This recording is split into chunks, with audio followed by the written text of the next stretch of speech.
শ্রীমদ্ ভগবদ গীতায় অখণ্ড পরতত্ত্ব শ্রী ভগবান বললেন, ন শাস্ত্র বিধি মুৎসৃজ্য বর্ততে কামকারতা ন সিদ্ধিম বাপন্নতি ন পরম গতিম।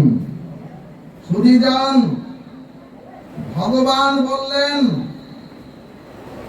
ওগো, শাস্ত্র বিধি পরিত্যাগ করে যিনি সকল্পিত অথবা যিনি মনোকল্পিত স্বতন্ত্র স্বেচ্ছাচারী আচরণ করেন, ভগবান বললেন তিনি সিদ্ধিপ্রাপ্ত হন না এবং তিনি পরম গতিও প্রাপ্ত হন না এবং তিনি পরম সুখ সত্তা থেকেও এ চরাচরে বঞ্চিত হন।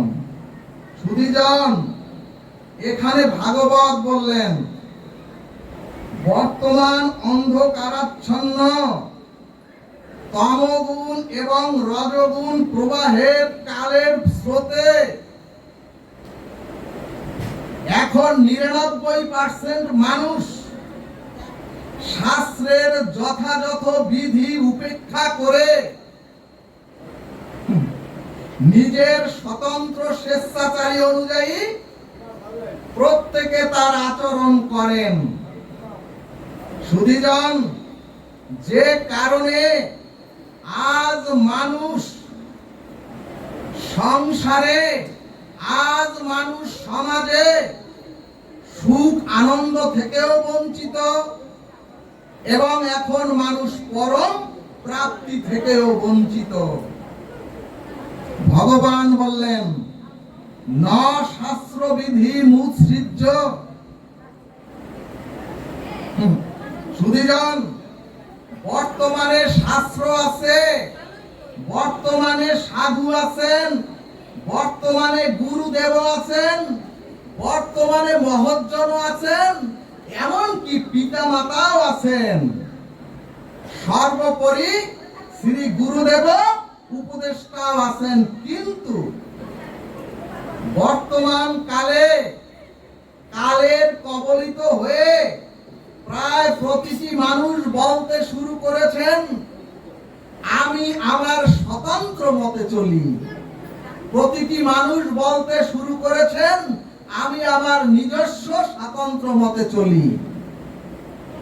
কিন্তু ভাগবত বললেন, এই স্বতন্ত্র নিজস্ব মত হলো টর্নেডো ঝড়ের আগের সংকেত। অর্থাৎ হঠাৎ করে প্রচন্ড টর্নেডোতে যদি একটি গ্রামকে যেমন ভেঙে চুরে একেবারে তছনছ করে দেয়, ঠিক তদ্রূপ, ঠিক তেমনি যখনই কোনো ব্যক্তি তার স্বতন্ত্র স্বেচ্ছাচারী আচরণ করবেন, মনুষ্য প্রাপ্ত হয়ে এই চরাচরে এসে, তখন তার জীবনে ওই ঝড় টর্নেডো এসে তার জীবন কি তছনছ করে দেবে। জয় নিতাই গৌর হরিবল। ভক্তগণ, ভাগবতের খুবই দার্শনিক কথা যদি নিতে পারেন, তাহলে ভক্তিযুক্ত হয়ে যে কয়জন আছেন প্রত্যেকেই এগিয়ে যেতে পারবেন ব্রজের পথে। অর্থাৎ যিনি বলছেন আমি আমার স্বতন্ত্র অভিমতে, অথবা যিনি বলছেন আমি আমার নিজস্ব স্বতন্ত্র চিন্তা ভাবনায় আমি পথ চলি, ভাগবত বললেন তিনি হতে পারেন একজন দেশের রাষ্ট্রপতি, তিনি হতে পারেন সমাজের কোন সমাজপতি, এমনকি তিনি হতে পারেন সমাজের কোন শিল্পপতি, এমনকি হতে পারেন সমাজের একজন ক্ষমতাপতি, অথবা তিনি বিশ্ব মোড়লও হতে পারেন। কিন্তু তার অভ্যন্তরীণ সংবাদটা হচ্ছে তিনি তার কাম ক্রোধ লোভ রূপ ইন্দ্রের গোলামি করে পথ চলিতেছেন। অর্থাৎ তিনি কাম ক্রোধ লোভ রূপ রিপুর তাড়নায় অধীনস্থ হয়ে এই সমাজে বিচরণ করিতেছেন। সুধীজন, এখন আপনারা বলতে পারেন কেন গীতা ভাগবত আর সাধু গুরুর মতে চলতে হবে?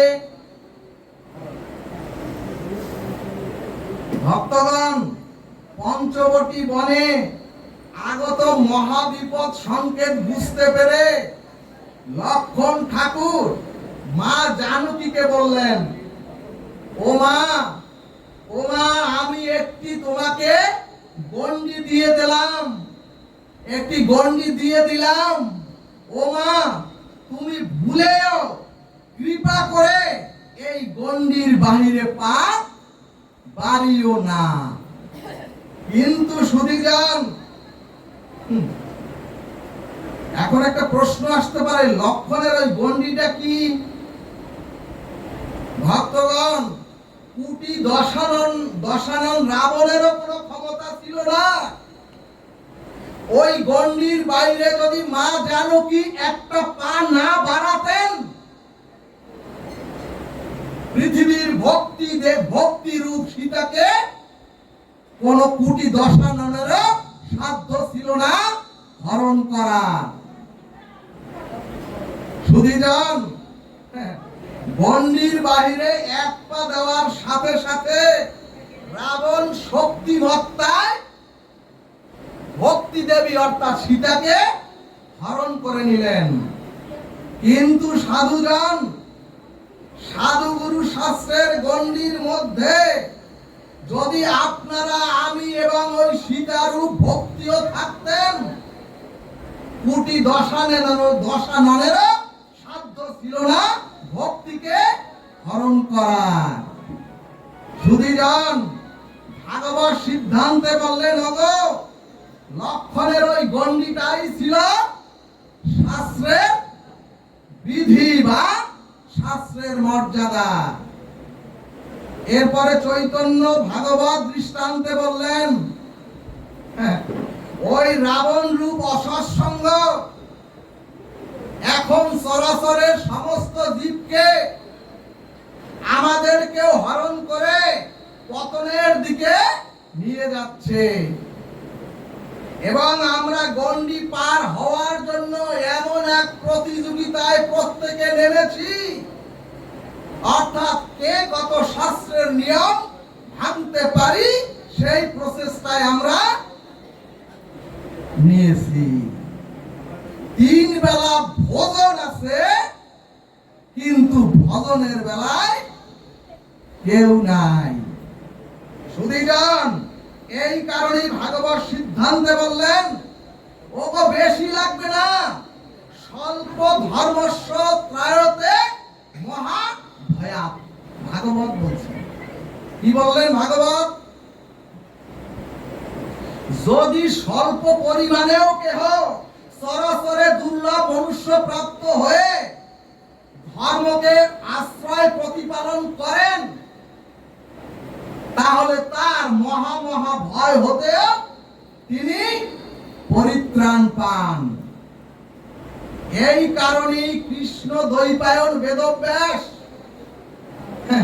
পঞ্চম বেদ মহাভারতে কৌরব এবং পাণ্ডবদের সম্মুখে এনে জগৎকে জানিয়েছেন, ধর্মকে যিনি আশ্রয় করেন, ধর্ম তাকেই রক্ষা করেন। বলো না গো, রাধে রাধে। সুধীজন, আপনারা দেখেছেন অত্যন্ত সংকটাপন্ন পরিস্থিতিতেও ওই পাণ্ডবদের বিনাশ করা যায়নি। ভগবান শ্রীকৃষ্ণ একটাই কারণ, পাণ্ডবরা, ওই পঞ্চ পাণ্ডবরা ধর্মকে আশ্রয় করেছিলেন। ভক্তগণ, এখানে যুধিষ্ঠির মহারাজ হচ্ছেন ধর্মের স্বরূপের প্রকৃষ্ট রূপ। একটু সামনে আসেন, ভক্তের বদন দর্শনে ভাগবত অটো প্রকাশ হয়ে যায়। সুধীজন, যুধিষ্ঠির মহারাজ হচ্ছেন ধর্মের স্বরূপের প্রকৃষ্ট রূপ। সামনে বয় ধর্মের স্বরূপ দেখেন, ওই মা পাছা দিয়ে গোবিন্দ মন্দিরে পাছা দিয়ে বসেছেন। মা গো নিচে এসে বসেন। সুধীজন, শাস্ত্রের ভীম হচ্ছেন ভক্তিযুক্ত বল, অর্থাৎ অধর্মের বল নয়। ভাগবত বললেন, ওগো ধর্ম, ন্যায়, আদর্শ আর সত্যের বলের প্রতীক হচ্ছেন ওই ভীম। এরপরে অর্জুন হচ্ছেন জীব আত্মার প্রতীক। এরপরে নকুল হচ্ছেন বুদ্ধির প্রতীক। আমাদের যে বুদ্ধি, এই বুদ্ধির প্রতীক হচ্ছেন ওই নকুল। ভাগবত সিদ্ধান্তে বললেন, যদি আপনার সাথে ধর্ম থাকে, যদি আপনাদের সাথে ধর্মযুক্ত বল থাকে, আর যদি আপনি ধর্ম বুদ্ধি সম্পন্ন হন, আর যদি আপনার ভিতরে ধর্মীয় শুদ্ধতা আর সদাচার থাকে, ভাগবত বললেন, তাহলে সেই জীব সত্তার ভার ভগবান নিজে গ্রহণ করেন। জয় নিতাই গৌর হরিবল। এরপরে মহাভারতের নিগূঢ় তত্ত্ব হলো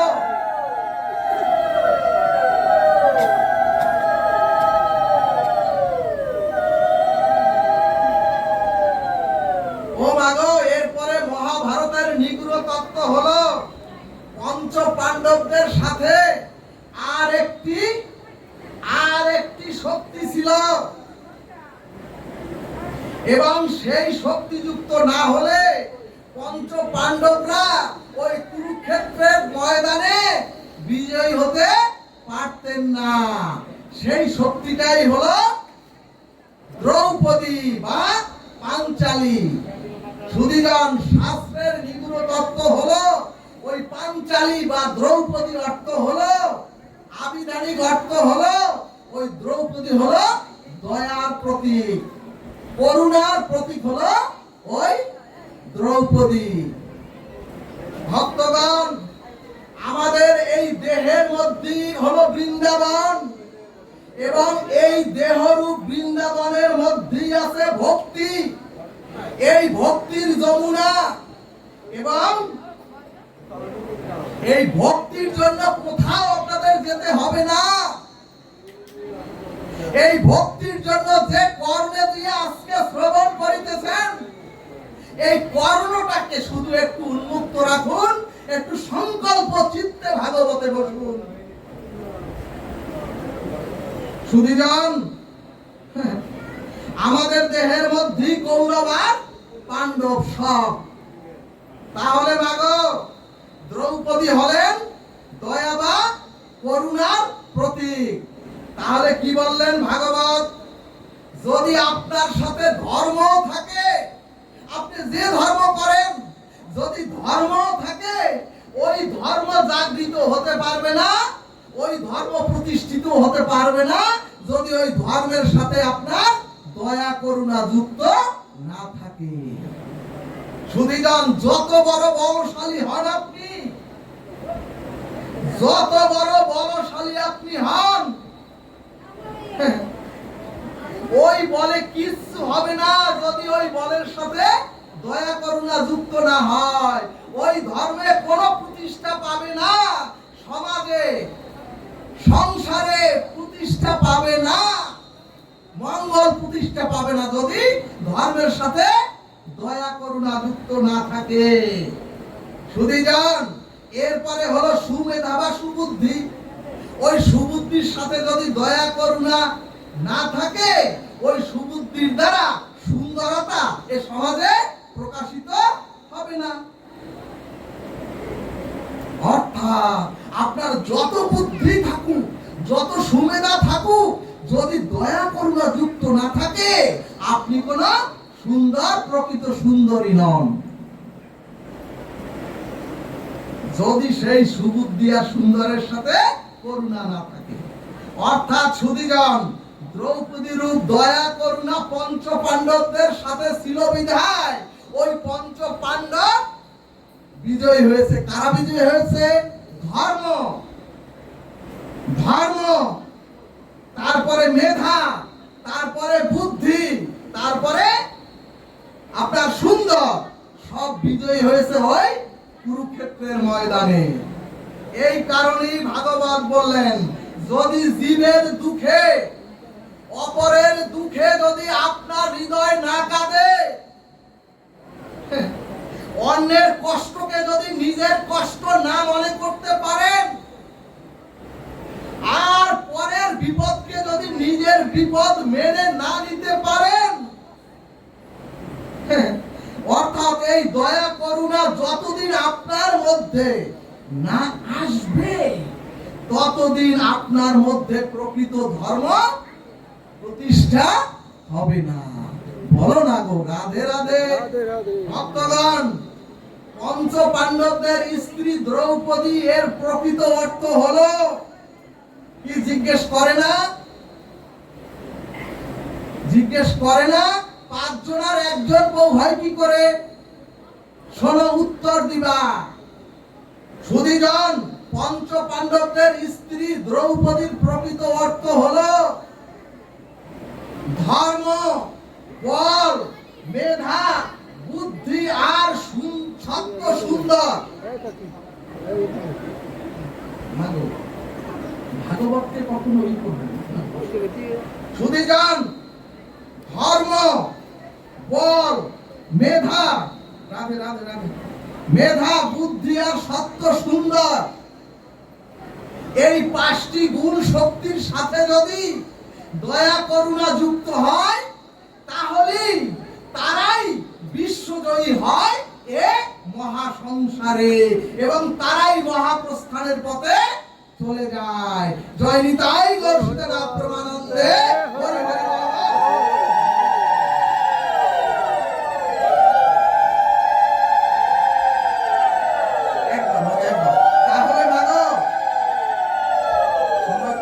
তাহলে মাগো, আপনার মধ্যে, আমার মধ্যে, আপনাদের মধ্যেও যদি ধর্ম, বল, মেধা, বুদ্ধি, সদাচারের সাথে যদি দয়া করুণা থাকে, আপনারাও যদি এটুকু সংগ্রহ করতে পারেন, তাহলে স্বয়ং ভগবান আপনার পিছনে ছায়ার মতো যুক্ত হয়ে থাকবেন সরাসরি।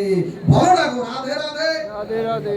এই কারণেই ভাগবত বললেন, ও সাধু সঙ্গে, শুদ্ধ সাধু মুখে হরি কথা শুনতে হবে। বলছে না? সুধীজন, আমার মতো মাতৃশ অবাজনের মুখে হরি কথা শুনলে আপনাদের কোনো কল্যাণ আর মঙ্গল হবে না। কিন্তু এজন্যই শ্রী শ্রী ঠাকুর অনুকূল চন্দ্র বলছে বারবার, সাধু হও, সাধু সেজো না।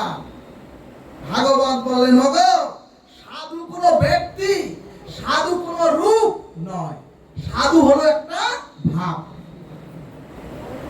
আপনার সাধু হলো একটা ভাব।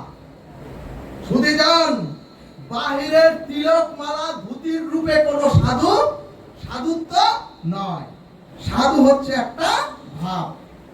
এখানে ভক্তি সন্দর্ভ দৃষ্টান্তে বললেন, আপনি একটা রসালো ফলের বৃক্ষে উঠে ডাল ভেঙে ওই ফল পেড়ে সমস্ত তছনছ করেও যদি ওর ছায়ার তলে বসে ওই ফলটি আস্বাদন করেন, ওই বৃক্ষ আপনাকে কোনো কিছুই বলবে না। কারণ ওই বৃক্ষ এ চরাচরে প্রকাশিত হয়েছে সবকিছু তার বিলিয়ে দেওয়ার জন্য। এরপরে চৈতন্য ভাগবত বললেন, স্রোতস্বিনী নদীর জল পাত্র অপাত্র জাত পাত, বাবা ধনী গরিব অকাতরে সকলকে বিলিয়ে দেয়।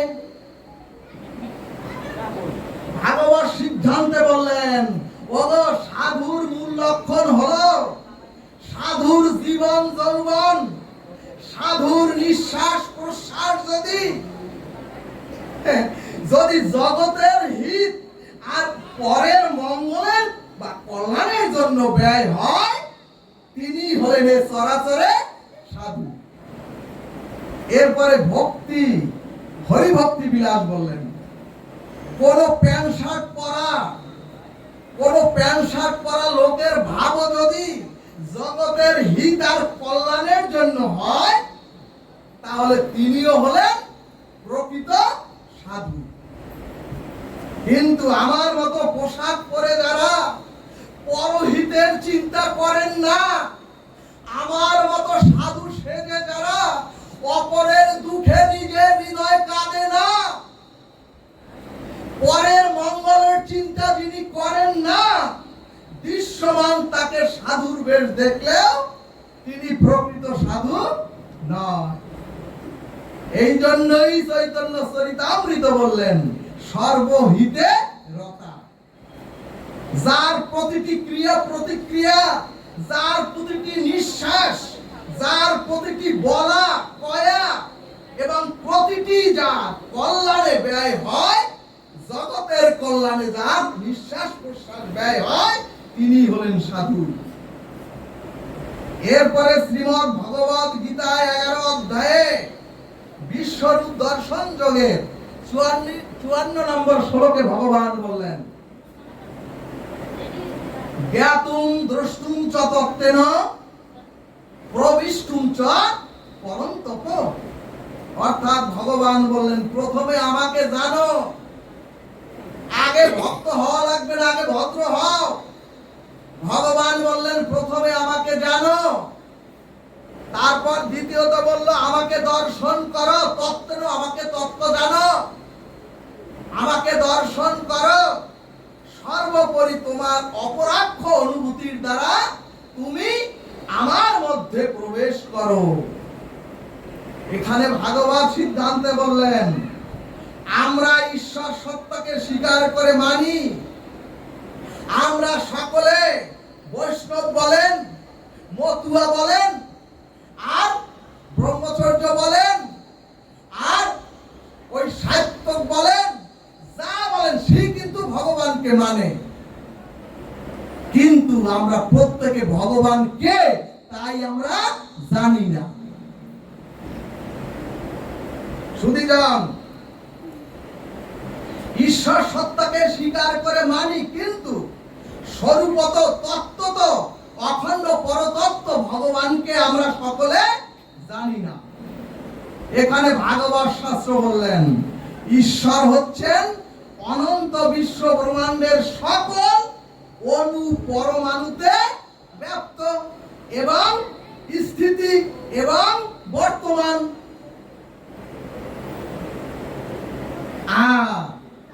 ঈশ্বর বা ওই পরমাত্মার স্বরূপ হলো, তিনি হচ্ছেন নিরাকার, তিনি হচ্ছেন সর্বব্যাপী, এবং ঈশ্বর অবশ্যই চৈতন্যময়, সৎ চিৎ আনন্দময়।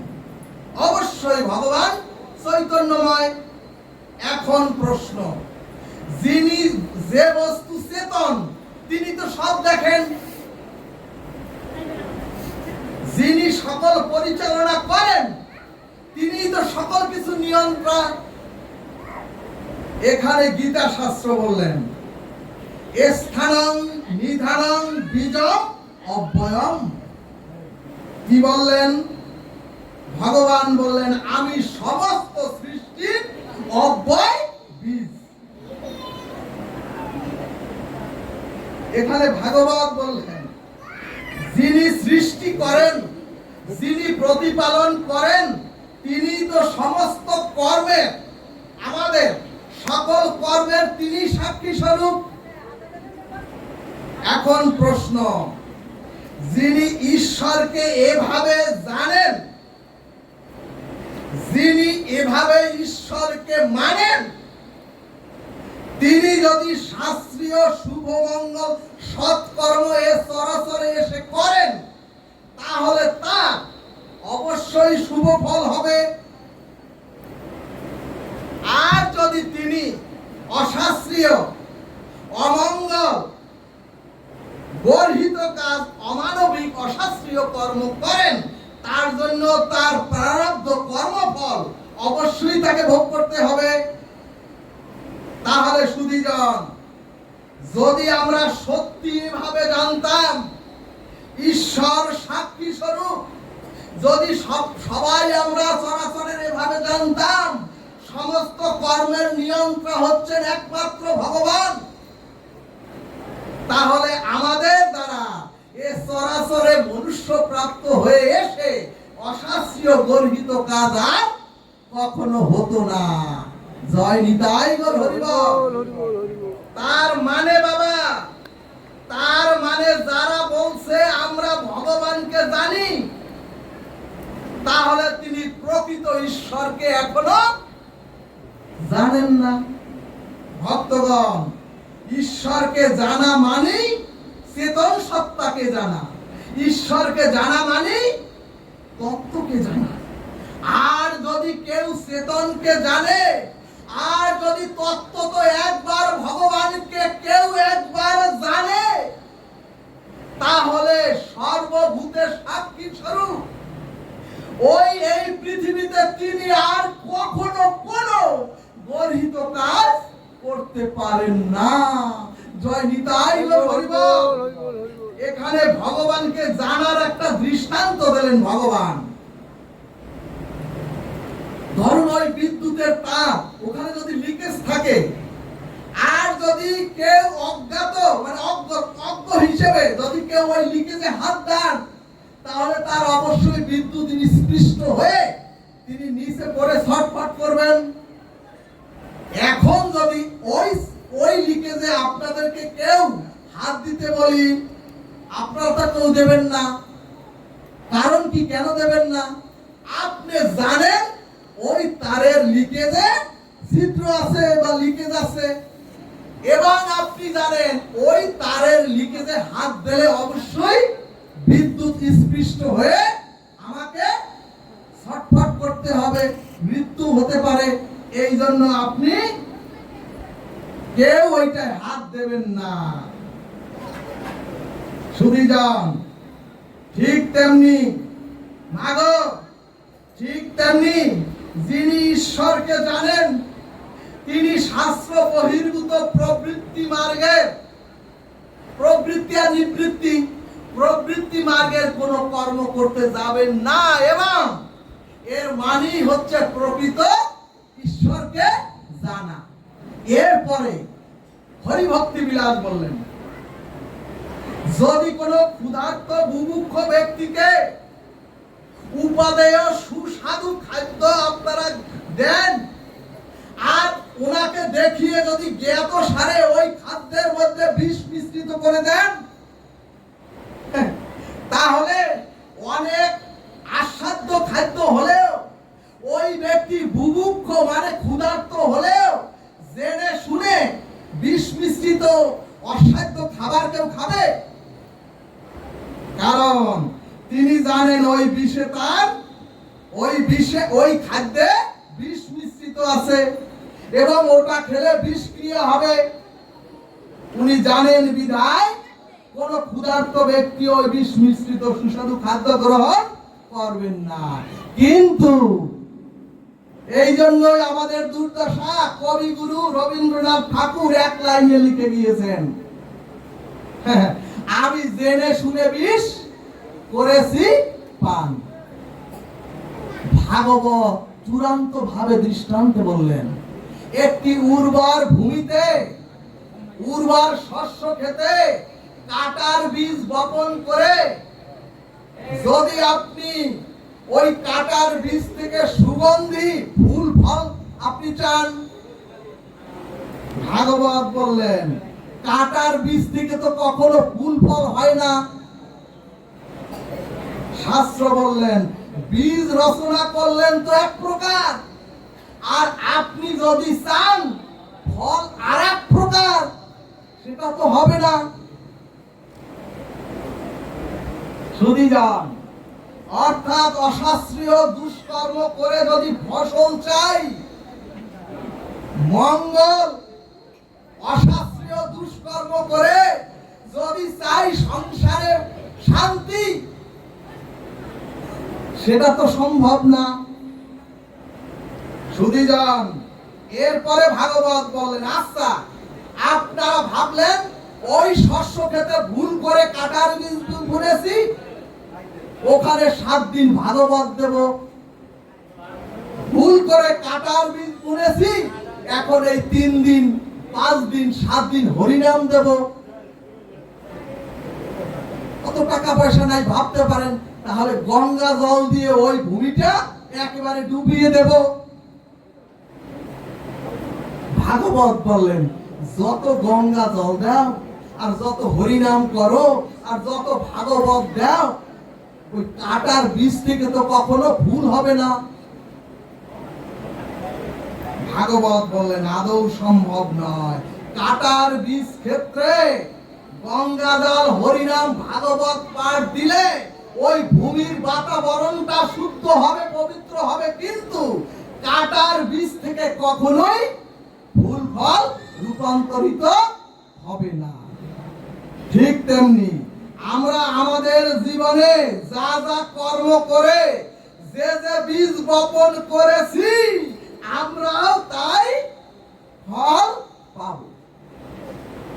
সুধীজন, এই জন্যই ভাগবত বলছেন, উদ্ধারে তো আত্মা নন, ন আত্মা অবসাদয়ে। কি বললেন ভাগবত?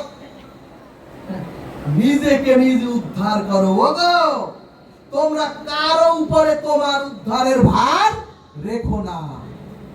কেন বললেন এই কথা? এই কারণেই শ্রীমদ্ ভগবত গীতায় ভগবান বললেন, বাড়ির পতি মানে স্বামী যদি গৃহে যদি ভগবত ভজনের শুদ্ধ ধারায় না আসেন, সুধীজন, বাড়ির পুরুষ ব্যক্তি যদি ধর্ম সদাচার পালন না করেন, তাহলে সেই গৃহের স্ত্রীদের মধ্যেও তখন অধর্ম প্রবেশ করে, ওই স্ত্রীকেও তখন বিপদগামী করে দেয়। আর তখনই সেই গৃহে বর্ণ সংকর সন্তানের জন্ম হয়। রাধে রাধে। অর্থাৎ গীতায় ভগবান বললেন, যদি স্বামী ভগবত বিরুদ্ধ পথে চলে আর স্ত্রী যদি তার পতিব্রতা ধর্ম পরিত্যাগ করে, তখন বর্ণ সংকরের যে সন্তান ওই সংসারে জন্ম হয়, তখন তাদের হাতের জল পূর্বপুরুষদের কাছে পৌঁছায় না। জয় নিতাই গৌর হরিবল। ভক্তগণ, স্বয়ং ভগবান বলে দিলেন শ্রীমদ্ ভগবত গীতায়, বর্ণ সংকর মানে হচ্ছে দুটি বিপরীত বর্ণের মিশ্রণ। অর্থাৎ স্বামী চলে না ইষ্ট ভগবত পথে, আর স্ত্রী তার পতিব্রতা ধর্ম পালন করেন না। এদের মধ্য থেকে যে সন্তানই তৈরি হয়, সেটার নামই হলো বর্ণ সংকর। এবং সেই সন্তান জল দিলেও পূর্ব পিতৃপুরুষদের কাছে পৌঁছায় না, এবং তাদের দ্বারা শ্রাদ্ধ তর্পণ পিণ্ডাদি যাই করেন, তাদের সেই জল পিতৃলোকে পৌঁছায় না।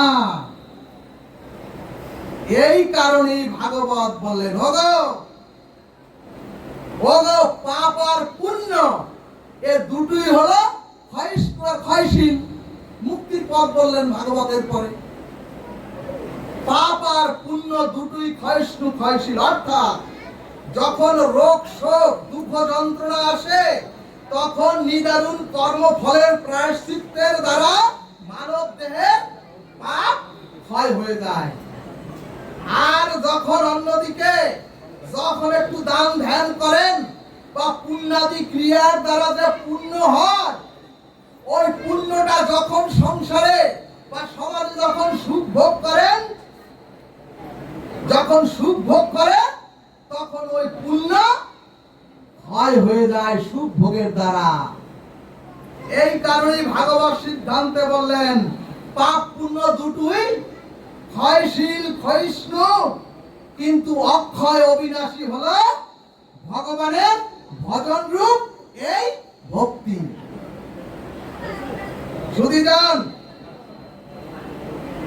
সুধীজন এরপরে ভাগবত গজেন্দ্র উপাখ্যানে বললেন, রাজা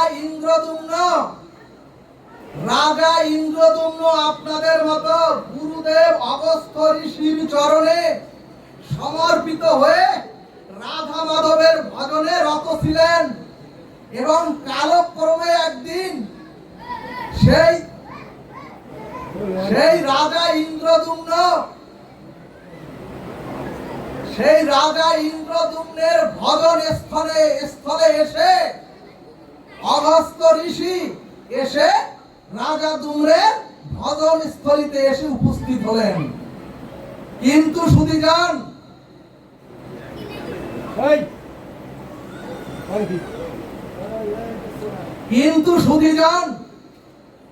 ওই রাজা ইন্দ্রদুম্ন তার গুরুদেব অগস্ত্য ঋষিকে দেখে উঠে দাঁড়িয়ে দণ্ডবত হয়ে প্রণতিও জানালেন না, এমনকি উঠে দাঁড়িয়ে কোনো তাকে সম্মানও জানালেন না। শুনুন শাস্ত্র, যে শাস্ত্র যুবকদের জন্য, রাধে গো সুধীজন এখানে মহাজন সিদ্ধান্তে বললেন, কোন সাধুগুরু মহৎকে দেখে যদি সম্মান শ্রদ্ধা না করা হয় তাহলে সেই মুহূর্তেই তার, যদি কোনো মহৎকে দেখে, যদি কোনো গুরুদেবকে দেখে, যদি কোনো বৈষ্ণবকে দেখে উঠে দাঁড়িয়ে যদি শ্রদ্ধা সম্মান না করা হয় তখনই তার দেহের পুণ্য ক্ষয় হয়ে তার পরমায়ু বিনষ্ট হয়ে যায়। জয় নিতাই গৌর হরি বল।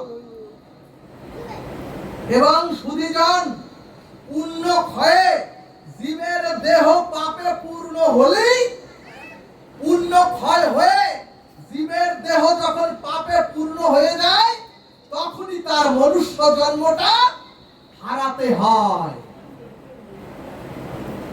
কেন অকালে মৃত্যু হয় মাগো? শাস্ত্র সিদ্ধান্ত দিলেন, আমরাও যদি সাধু গুরু বৈষ্ণবদের অবজ্ঞা করি, আমার মতো অভাজন না, যদি সাধু গুরু বৈষ্ণবকে অবজ্ঞা করি, আমরাও যদি মহৎকে মান্যতা না দেই, আর যদি মায়ার প্রহেলিকার মধ্যে পড়ে গোবিন্দকে ভুলে যান, আর যদি মায়ার প্রহেলিকার মধ্যেই পড়ে বদনে হরিনাম আর একবার রাধে নাম উচ্চারিত না হয়, অর্থাৎ ভাগবত বললেন, মায়ার প্রহেলিকার মধ্যে পড়ে যদি ইদিক উদিক খায় না ভে যদি তোমরা ভগবত ভজন না করো তাহলে স্খলিত চরিত্রের দ্বারা আমরাও পরবর্তী জন্মে পশু জন্মে নিক্ষেপিত হব। জয় নিতাই গৌর হরি বল। ঠিক তদ্রূপ শ্রী গুরুদেব অগস্ত্য ঋষিকে অভিসম্পাত করে অভিশাপ দিলেন, ও রাজা ইন্দ্রদুম্ন যাও পশু জন্ম গ্রহণ করো। এখানে ভাগবত বললেন, পুণ্য ক্ষয়ে পাপে পূর্ণ হলো বলি ওই ইন্দ্রদুম্ন রাজা মনুষ্য জন্ম হারিয়ে হস্তি জন্ম পেল অথবা পশু জন্ম পেল। কিন্তু সুধীজন ওই ইন্দ্রদুম্ন ওই রাজা পশু জন্ম পেলেও যেহেতু গুরুদেবকে আশ্রিত হয়ে উনি রাধা মাধবের ভজন করেছিলেন, উনি যেহেতু হরি কথা মনে প্রাণে শ্রবণ করেছিলেন, এই ভক্তিটুকু তার বিনষ্ট হয়নি। জয় নিতাই গৌর হরি বল। অর্থাৎ যে যতটুকু হরিনাম জপবেন, এই হাতে না, এই মালা দিয়েছি কেন, যাতে বদনে আপনি জিহ্বার সাথে নিতে পারেন। আপনি যতক্ষণ নিজের দেহে না নিবেন, এই 3 দিন হরিনাম দিয়ে কি হবে? হরিনামের পরে যদি আপনি প্রসাদ বুঝি না হতে পারেন, আপনি যদি একাদশী ব্রতটাই না করেন, আপনি যদি তুলসী মহারানীকে যদি ধারণই না করেন, এই 3 দিন হরিনাম নিয়ে কি হবে? এত হরিনাম করলেন, এত দুর্গা পূজা করলেন, এত সরস্বতী পূজা করলেন, এত কালী পূজা করলেন, এত দেবীর আরাধনা করলেন, ঘরের দেবী যদি কোর্টে উঠে বলে এই পিতা মাতা কি চিনি না, এই ধর্ম মানি না, এ দিয়ে কি হবে? গৌরাঙ্গ মহাপ্রভু এত বললেন, গৃহেতে বসিয়া সাথে পাশে মিলিয়া হাতে তালি দিয়ে হরিনাম করো, কিন্তু গৃহে কোনো হরিনাম নাই, সমস্ত গৃহ নরককুণ্ড। এখন আসরে মাতামাতি হরিনাম, কিন্তু গৃহে হরিনাম হয় না। ও মাগো, ও বাবা, একবার চেষ্টা করো তোমার গৃহ মন্দিরে একবার কাসর বাজিয়ে যদি তুমি হরিনাম শুরু করো সন্ধ্যাবেলা, একদিন না একদিন তোমার ওই স্খলিত পতি দেবতাও এসে বলবে। আর যিনি মনস্তাত্ত্বিক বিকৃত দেহ নিয়ে ঘুরতেছে তোমার সন্তান, ওই সন্তানও একদিন না একদিন তোমার পিছনে এসে বসবে শান্তির আশায়। জয় নিতাই গৌর হরিবল। সুধীজন, সুধীজন, ইন্দ্রদুম্ন রাজা যতটুকু ভক্তি ছিলেন ওই ভক্তিটুকু তার বিনষ্ট হয়নি। ভাগবতে গজেন্দ্র উপাখ্যানে দৃষ্টান্ত দিলেন। গজেন্দ্র নিজে তার স্ত্রী পুত্র কন্যা নিয়ে ওই সরোবরে জল কেলিতে গেলেন। জানেন আপনারা গজেন্দ্র উপাখ্যান। সুধীজন স্বচ্ছ জলে যখন খুব আনন্দে ছিলেন, দেখেন না সন্তান বলে ও বাবা আর একটু ভিতরে যাও, ওই স্বচ্ছ জলে যাও। স্বচ্ছ জলে যখন গেলেন তখনই কুমির ওই গজেন্দ্রের 2 পা কামড়িয়ে ধরলো। আর যখন গজেন্দ্রের 2 পা জলের মধ্যে গজেন্দ্রের পা যখন কুমির কামড়িয়ে ধরলো, তখন স্ত্রী পুত্র কন্যারা একটু একটু চেষ্টা করে যখন গজেন্দ্রকে আর উদ্ধার করতে পারলেন না, তখন দেখেন যেই সন্ধ্যা হয়ে এসেছে, তখন মৃত্যু মুখে পতিত রেখে গজেন্দ্রকে অর্থাৎ পতি দেবতাকে ওই স্ত্রী পুত্র সবাই যার যার গৃহে চলে এলেন। সুধীজন, যখন গজেন্দ্রের আর কেউ রইল না এই চরাচরে, আর যখন কুমিরের সাথে যুদ্ধ করতে করতে গজেন্দ্রের যখন শক্তি বল নিঃশেষ হয়ে গেল, এখানে ভাগবত সংকেত দিলেন, ওগো ওই সরোবরের কুমিরটাই হচ্ছে কাল বা মৃত্যু, ওই কুমিরটাই হচ্ছে কাল বা মৃত্যু। এবং গজেন্দ্র যখন সরোবরের জলে নেমেছিলেন, তখন গজেন্দ্র খুব গর্ব করে বলেছিলেন, ওরে পৃথিবী দেখো, আমার সাথে আমার স্ত্রী পুত্র কন্যা সকলেই আমার সঙ্গে আছে। আরো পৃথিবী দেখো, আমার যে শক্তি বল আছে। ও পৃথিবী, মাগো বাবা কথা বলেন না। গজেন্দ্র বলছে, দেখো আমার সাথে আমার স্ত্রী পুত্র সন্তান সবাই আছে, ওরাই আমার বিপদে আমার সাথী হবে, আর ওরাই আমাকে বাঁচাবে। এরপরে গজেন্দ্র বললেন, আমার শরীরে যে শক্তি বল আছে তাতেই আমি সবার সাথে যুদ্ধ করে আমি ফিরে আসতে পারবো। ঠিক তদ্রুপ আমরাও সাধু থেকে, আপনারা দেখুন এখানে আমরাও সাধু সঙ্গকে এড়িয়ে, সাধু সঙ্গকে অবজ্ঞা করে দূরে থেকে আমরাও রাধা মাধবকে বাদ দিয়ে আমরাও চিন্তা করি, মনে মনে বহু ভাবি, আপনজন আমারও অনেক আছে, তারা আমাকে রক্ষা করবে, বাঁচাবে। কিন্তু সুধীজন, মৃত্যুরূপ কুমির। ও রাধে, ওই ছেলেটা বারবার কথা বলতেছে কেন? ও সুধীজন, মৃত্যুরূপ কুমির যখন যেদিন আমাদেরকে আঁকড়ে ধরবে,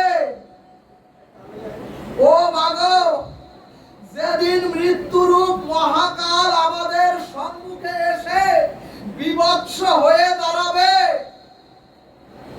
তখন ওই মৃত্যুর সময় স্ত্রী বলেন, পুত্র বলেন, সন্তান বলেন, আর কন্যা বলেন, আর দেহবল বলেন, মৃত্যুর থেকে কেউ উদ্ধার করতে পারে না। আর মৃত্যুর সময় কেউ কাছেও থাকে না। সুধীজন ভাগবত সিদ্ধান্ত দিলেন, গজেন্দ্রের একেবারে যখন শেষ অবস্থা, গজেন্দ্রের যখন সবাই ছেড়ে চলে গেল, গজেন্দ্রের যখন তার শক্তি বল নিঃশেষ হয়ে গেল, তখন ওই যে পূর্বজন্মের ভক্তিটুকু, ওই ভক্তিটুকুর শক্তিতে গজেন্দ্র যখন তার সুর উঁচু করে যখন বললেন, হে জগদীশ্বর আমাকে রক্ষা করো, যখন বললেন, হে দয়াল আমাকে রক্ষা করো, যখন গজেন্দ্র চোখের জলে স্তুতি করলেন। দেখুন এক এক জায়গায় কেমন করে ভক্তিতে যাওয়া যায় বলেন। আরে গোবিন্দ, ও বাবা, ভক্তের ভক্তির স্তুতিতে ভগবান সন্তুষ্ট হয়ে ওই ভগবান নারায়ণ ওই বৈকুণ্ঠ ছেড়ে, ওই বৈকুণ্ঠ ছেড়ে ভগবান নিজে এসে গজেন্দ্রকে মৃত্যুর কূপ থেকে উদ্ধার করে ভগবান নিজে তার দিব্য রথে চড়িয়ে ভক্তকে বৈকুণ্ঠ ধামে